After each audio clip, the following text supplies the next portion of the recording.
Okay, now let's talk about color design. Color design in the Royal Tenenbaums. As you can see here on the screen, let me open this up so we can all see this more clearly. As you can see here on the screen, I have a little slide that talks a little bit about color. Color design, of course, is mentioned in the course reading, so again, I don't feel any need to really go into this deeply to talk about the sort of, the gradations, let's say, of color. It might be interesting to some of you to know that there is color design theory, right? It's called color theory, that has its own sort of methodology of determining what is harmonious, what is inharmonious. That might be very interesting for us, right? What I will focus on here is the way that Wes Anderson uses color to signify mood, tone, and even character development. That I think is very interesting and very well done in this film. Okay, let's look at a couple of stills. So first of all, this is the color palette for the most part. There's some other colors that are mixed in, but these are really consistently used, right? Again, look at how 70s this is. Look at that mustard yellow. Oh my God, that mustard yellow was everywhere in the 70s, right? Look at these browns. Remember I said the 70s were all about endless shades of brown? Okay, here's that aqua color, okay? This is the color palette of the 1970s, the color palette of the Royal Tenenbaums, because the Royal Tenenbaums is a film invested in nostalgia for the 1970s, right? I once had a student years ago argue with me in class, saying that no, the movie was a contemporary movie. They're kids in the contemporary age, and I was like, what are you what are you talking about? When Ethel signs a check for Chaz when Chaz is a kid, she very clearly signs the check and the date is shown. It's 1978. So they're children in the 1970s, right?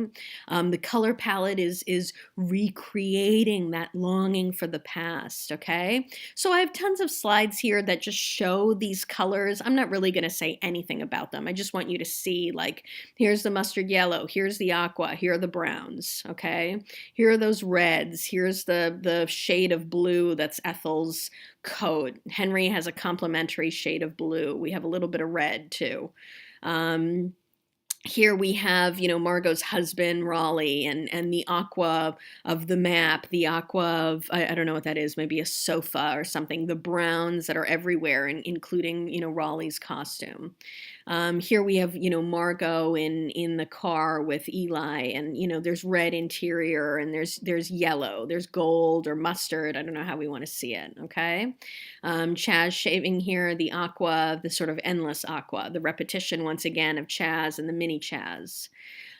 Here we have a series of images that show that sometimes colors are associated with people, right? Colors are used to kind of develop character.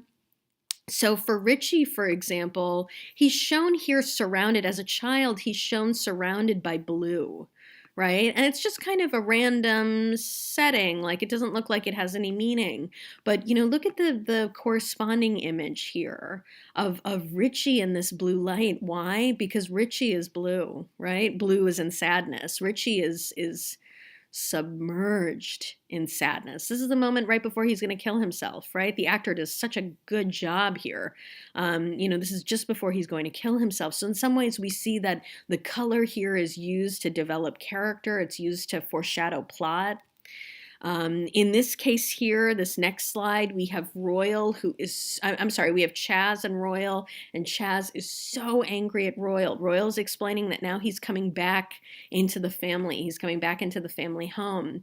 And Margot and Richie are such good kids. They're sitting on the sofa, listening obediently as Royal is talking. Chaz is so angry, right? That anger demonstrated in the color red. The whole room is red. Chaz is red, okay? So color in this sense, designating feeling, designating emotion, this kind of rage, anger that he's feeling. Okay, color in this sense, now we're returning back to Richie's suicide attempt. Color in this sense now signifying maybe the state of being. It's not just that Richie is blue, that Richie is sad, right? But look at this entire cool toned image, okay? This is a kind of color design of coolness, of like that maybe in terms of warm colors, we would describe as being, you know, desaturated, right? The only warm color we have is the red. And even the red here is a really blue kind of red, right? It's like a blue tint on top of using like, you know, a very cool sort of setting, okay? It's a very cool toned image, in other words. And it's just like what happens to the body, right?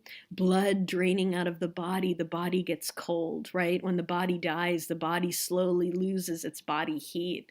So even the color design here is helping us very clearly imagine the danger of this suicide attempt, that the life is literally draining out of Richie, that it drains out of the color here. Here we have another example. Again, this very desaturated, right?